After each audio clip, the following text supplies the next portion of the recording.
Good morning students. आज अपन पढ़ेंगे किसी चालक के अंदर मुक्त इलेक्ट्रॉन्स का प्रवाह सिद्धांत। अर्थात जब किसी चालक के सिरों के बीच में बैटरी लगा हुआ नहीं है तब किस तरह की प्रक्रिया होगी और उस चालक के सिरों के बीच बैटरी आरोपित करने के बाद क्या प्रक्रिया होगी, इसको अपन देखते हैं। तो अपन देखिए, किसी भी ठोस चालक में असंख्य मुक्त इलेक्ट्रॉन पाए जाते हैं।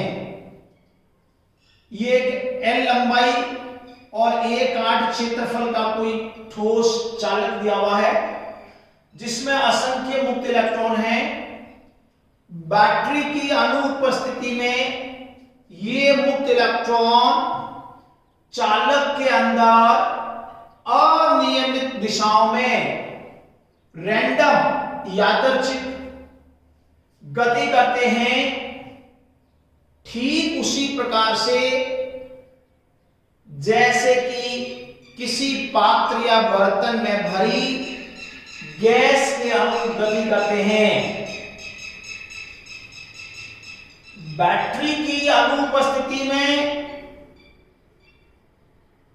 मुक्त इलेक्ट्रॉन की जो रैंडम गति होती है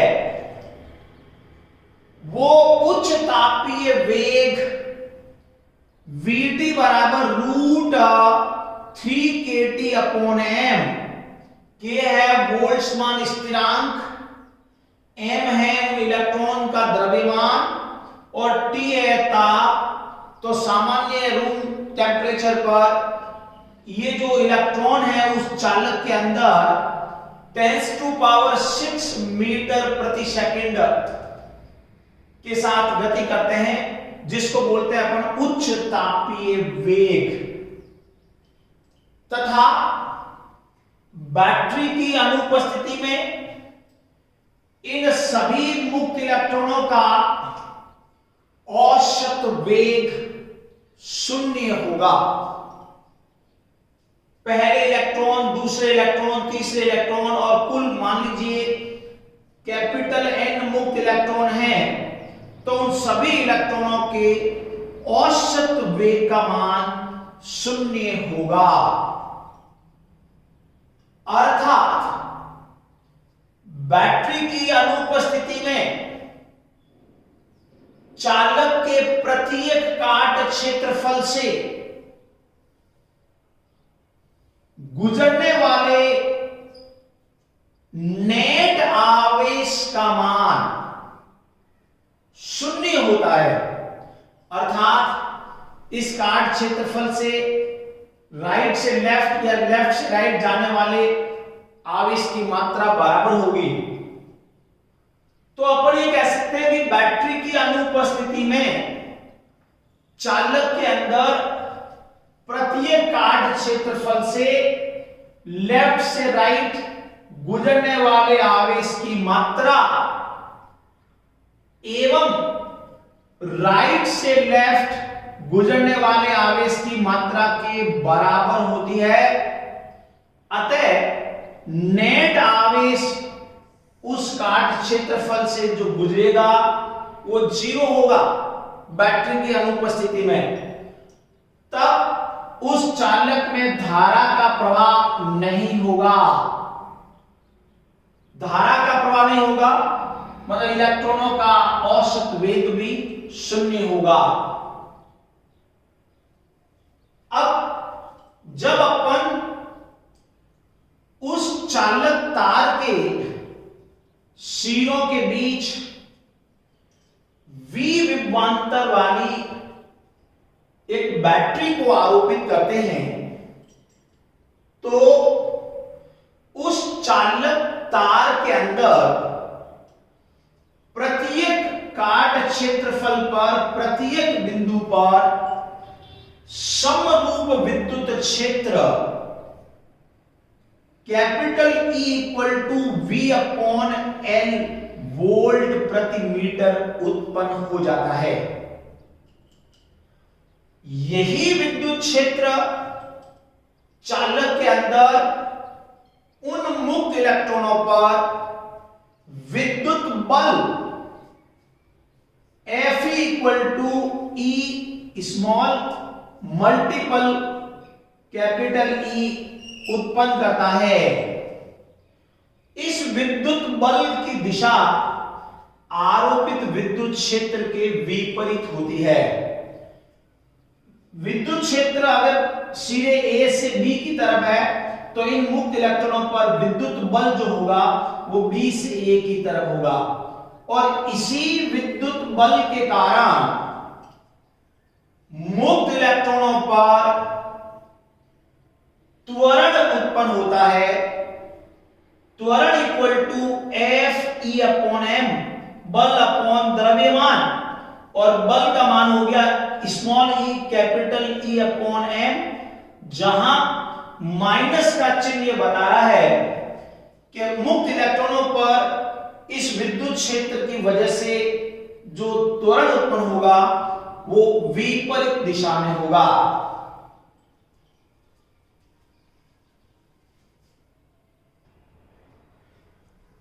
फिर देखिए, बैटरी आरोपित करने के बाद उत्पन्न होने वाले विद्युत क्षेत्र E equal to V upon L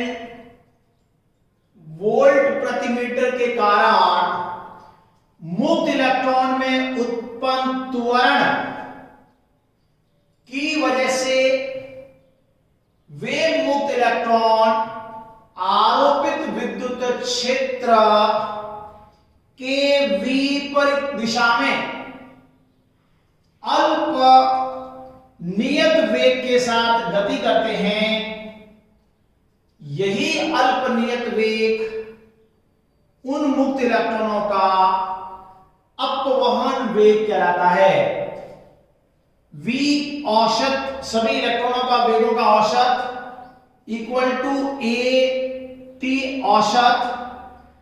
A त्वरण है जिसका मान होगा minus E capital E upon M, तो ये आ जाएगा VD equal to minus small E capital E upon M T average.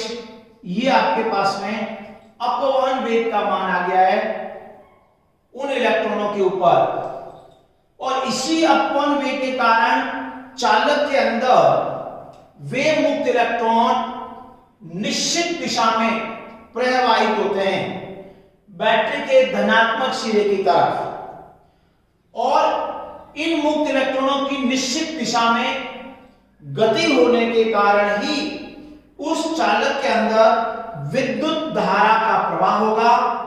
इस विद्युत धारा की जो दिशा होगी वो मुक्त इलेक्ट्रॉनों के अपवहन वेग के विपरीत दिशा में होती है, और उस धारा की दिशा आरोपित विद्युत क्षेत्र की दिशा में होती है।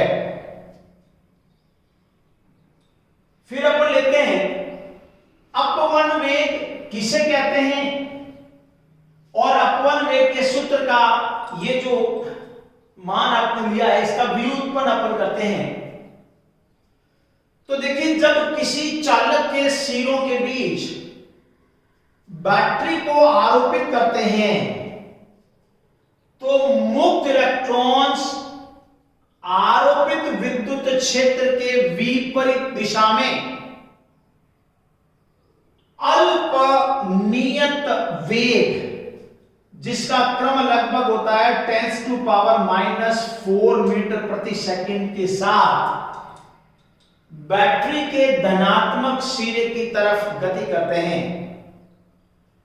इसी अल्प नियत वेग को मुक्त इलेक्ट्रॉनों का अपवहन वेग कहते हैं, जिसको अपन Vd से व्यक्त कर सकते हैं, ड्रिफ्ट वेलोसिटी।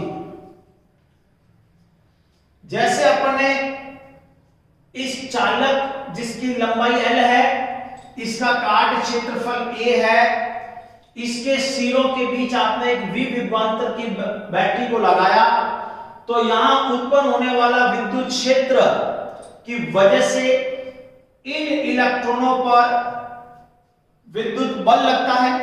उस विद्युत बल की वजह से इलेक्ट्रॉनों पे त्वरण उत्पन्न होता है और उसी त्वरण की वजह से प्रत्येक इलेक्ट्रॉन अपना अपना वेग ग्रहण करता है। बैटरी की अनुपस्थिति में सभी इलेक्ट्रॉनों का औसत वेग शून्य होता है, परंतु जैसे आप बैटरी लगा देते हैं तो बैटरी लगाने के बाद वो मुक्त इलेक्ट्रॉन एक निश्चित दिशा में गति करते हैं बैटरी के धनात्मक सिरे की तरफ। तो मैंने ये कह दिया कि प्रथम इलेक्ट्रॉन का वेग हो गया v1 equal to u1 plus a t1। t1 है उसका टक्कर करने से पूर्व लिया गया टाइम। दूसरे वाला इलेक्ट्रॉन का वेग हो गया v2 equal to u2 plus a t2 और v3 equal to u3 plus a t3। इसी तरीके से अगर अपन nवा इलेक्ट्रॉन लेंगे तो vn equal to un plus a tn हो जाएगा। ये इन वेगों के साथ वे इलेक्ट्रॉन बैटरी के धनात्मक सिरे की तरफ गति करते हैं बैटरी को जोड़ देने के बाद।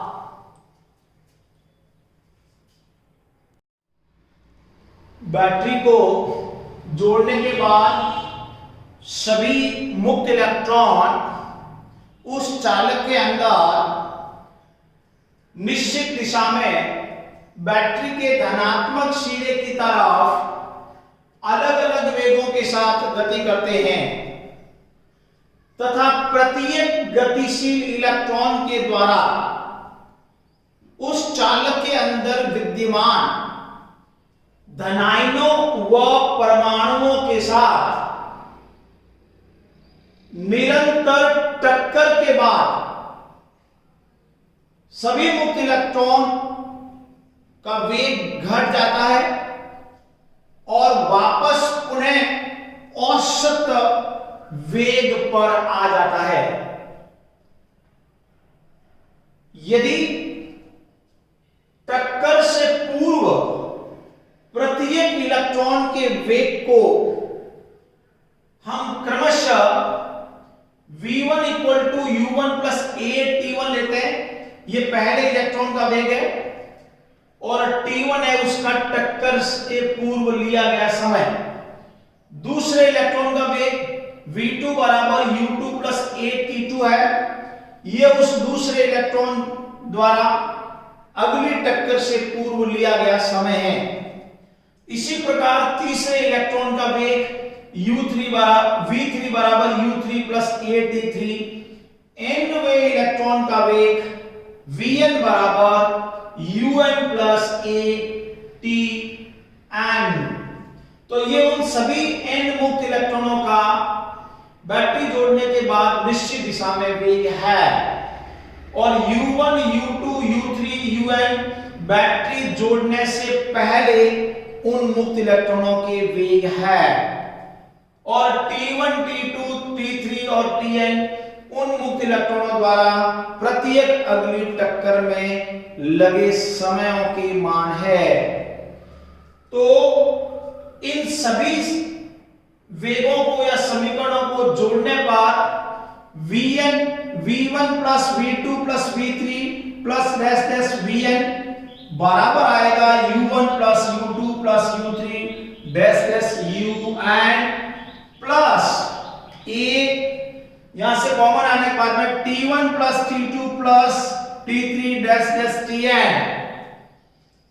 अब देखिए अपन दोनों तरफ इस समीकरण में n का भाग लगा दें अर्थात कुल मुक्त इलेक्ट्रॉनों की संख्या का भाग लगा दें तो ये जो राशि होगी सभी मुक्त इलेक्ट्रॉनों के वेगों का योग अपॉन सभी मुक्त इलेक्ट्रॉनों की संख्या टक्कर के बाद, तो इनको अपन बोलेंगे औसत वेग टक्कर के बाद।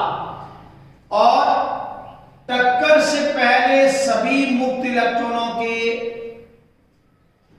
औसत वेगों का योग जो होता है वो 0 होता है। ये अपन पहले पढ़ चुके हैं।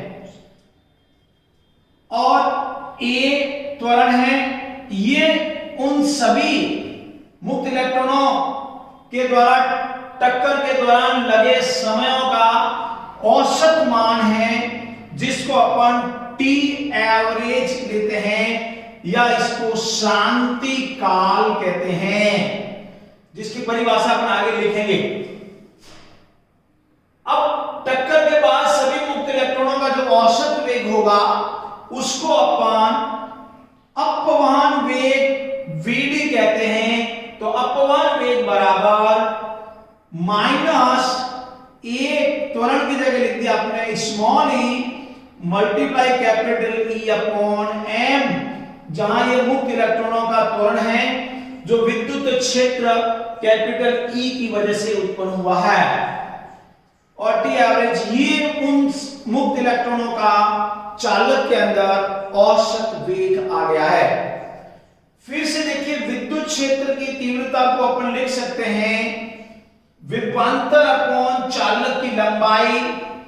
तो अपवहन वेग का सूत्र हो जाएगा Vd equal to small E multiply विभवांतर अपॉन इलेक्ट्रॉन का द्रव्यमान अपॉन चालक तार की लंबाई मल्टीप्लाई शांति काल या टी एवरेज।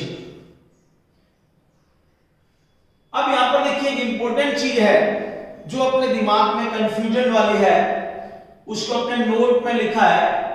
अपन ये कह रहे हैं कि इलेक्ट्रॉन का त्वरण हो रहा है, तो त्वरण की वजह से तो वेग बढ़ना चाहिए, जबकि वास्तव में ऐसा क्यों हो रहा है, वेग नियति क्यों रहता है। तो देखिए, यद्यपि आरोपित विद्युत क्षेत्र मुक्त इलेक्ट्रॉन्स में त्वरण उत्पन्न करता है, परंतु इस त्वरण के बावजूद भी मुक्त इलेक्ट्रॉन्स के वेग में वृद्धि नहीं होती है, औसत वेग नियति रहता है, क्योंकि त्वरित मुक्त इलेक्ट्रॉन चालक के अंदर धन आयनों एवं परमाणुओं के साथ निरंतर या बारंबार टक्कर करते रहते हैं, जिसके फलस्वरूप उनका वेग घटकर वापस औसत नियत वेग Vd बराबर small E capital E upon M multiply T average और लगभग 10 की घात -4 मीटर प्रति सेकंड ही बना रहता है। उन मुक्त इलेक्ट्रॉनों के द्वारा प्रत्येक टक्कर के दौरान वेग में होने वाली जो कमी होती है वो कमी ऊष्मा के रूप में प्रकट होती है। इसी वजह से जब किसी चालक के अंदर मुक्त इलेक्ट्रॉन निश्चित दिशा में प्रवाहित होते हैं तो वे ऊष्मा उत्पन्न करते हैं।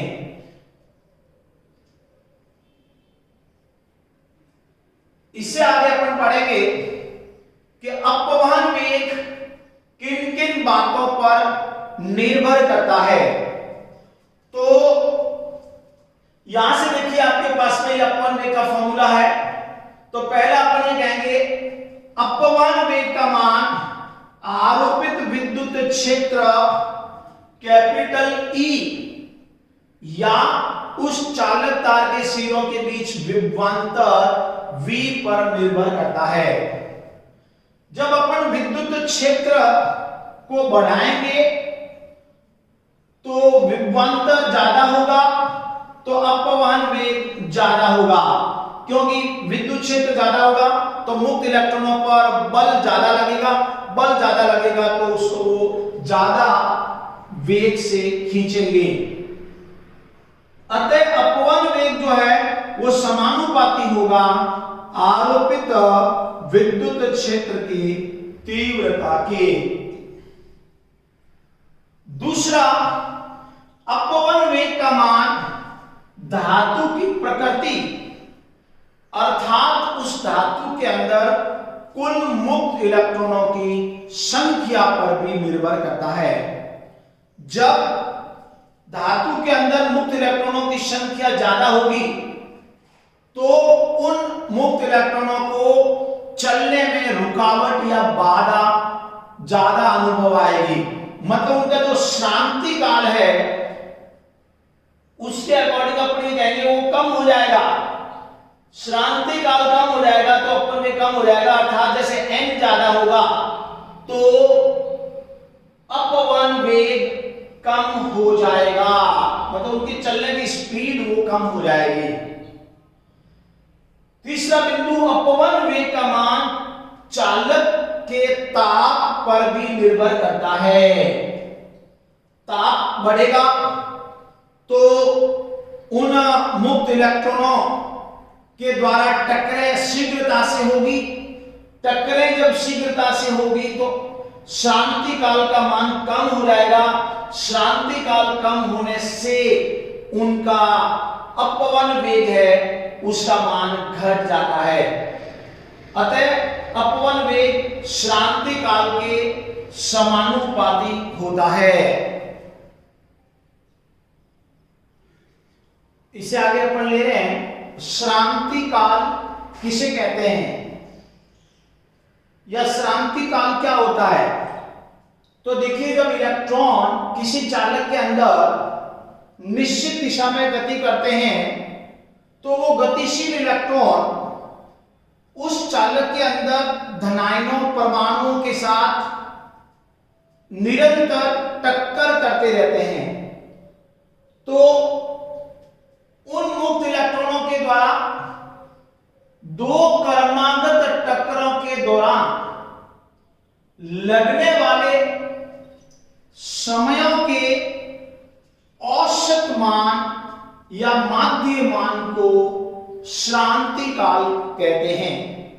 जैसे देखिए, पहला इलेक्ट्रॉन t1 सेकंड बाद फिर दूसरी टक्कर करता है, दूसरा इलेक्ट्रॉन t2 समय बाद फिर दूसरी टक्कर करता है, तीसरा इलेक्ट्रॉन t3 समय बाद फिर दूसरी टक्कर करता है। तो उन सभी मुक्त इलेक्ट्रॉनों के द्वारा अगली टक्कर करने से पूर्व लगा जो समय होगा उन सब का जो औसत आएगा उसी को अपन बोलेंगे श्रांति काल।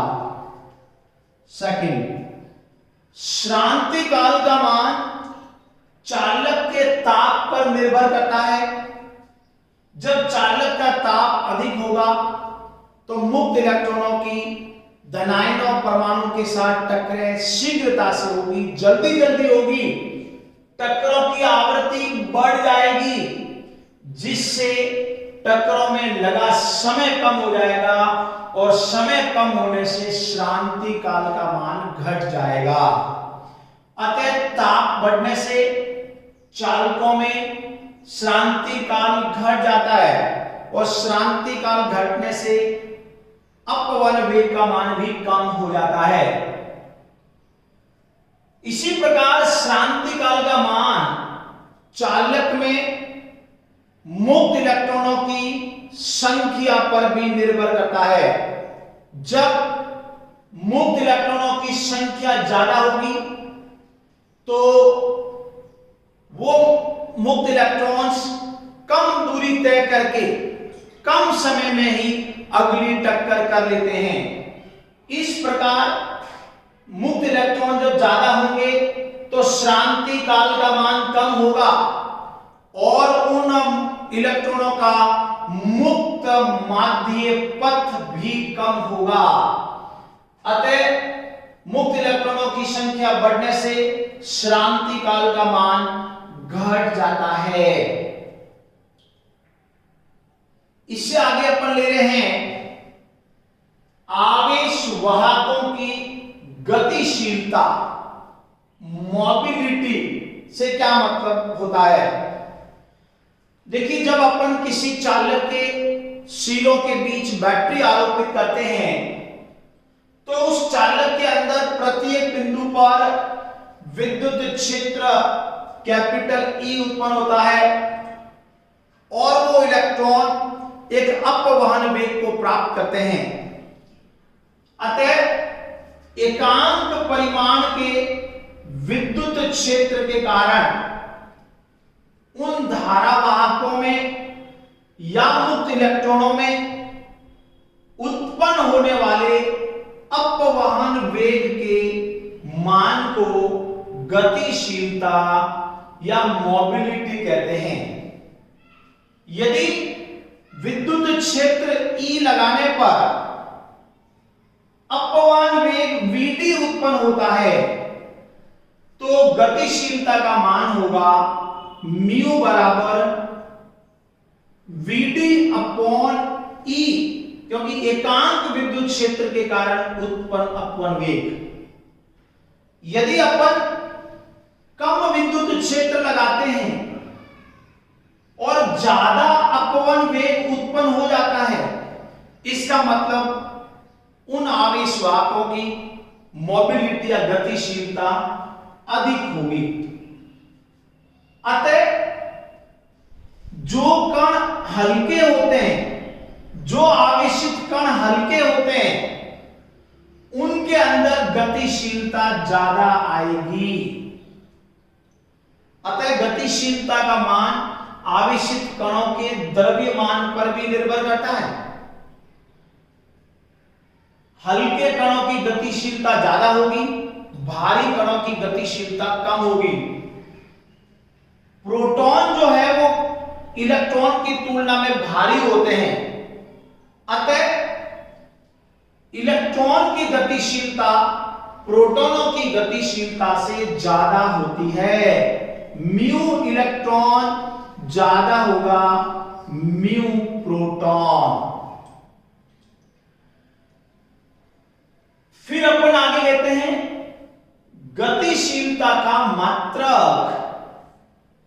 गतिशीलता का मात्रक होता है वेग अपॉन विद्युत क्षेत्र की तीव्रता का मात्रक। यह आएगा मीटर प्रति सेकंड, यह आएगा वोल्ट प्रति मीटर, तो मीटर ऊपर आ जाएगा, हो जाएगा मीटर स्क्वायर अपॉन वोल्ट गुणा सेकंड। ये गतिशीलता का मात्रक हो गया है। फिर आगे अपन लेते हैं गतिशीलता की विमा। देखिए मीटर स्क्वायर अपॉन वोल्ट प्रति सेकंड। वोल्ट का मतलब होता है कार्य अपॉन आवेश। वोल्ट का मतलब होता है कार्य अपॉन आवेश। V equal to W upon Q। तो Q ऊपर आ जाएगा, नीचे आ जाएगा कार्य। मीटर स्क्वायर की विमा होती है L स्क्वायर, आवेश की विमा होती है AT, और नीचे यहाँ पे कार्य की विमा M1 L2 T-2 और इस सेकंड की विमा T। इसको सॉल्व करेंगे, हल करेंगे तो आपके पास में गतिशीलता की विमा आ जाएगी m की घात -1, L की घात 0, T की घात 2, A की घात 1। इस प्रकार अपन गतिशीलता का मान ज्ञात कर सकते हैं। अगर आवेशित कण अल्फा कण है जो कि प्रोटॉन से भी भारी है, तो अल्फा कण की गतिशीलता जो है वो प्रोटॉन से भी कम होगी।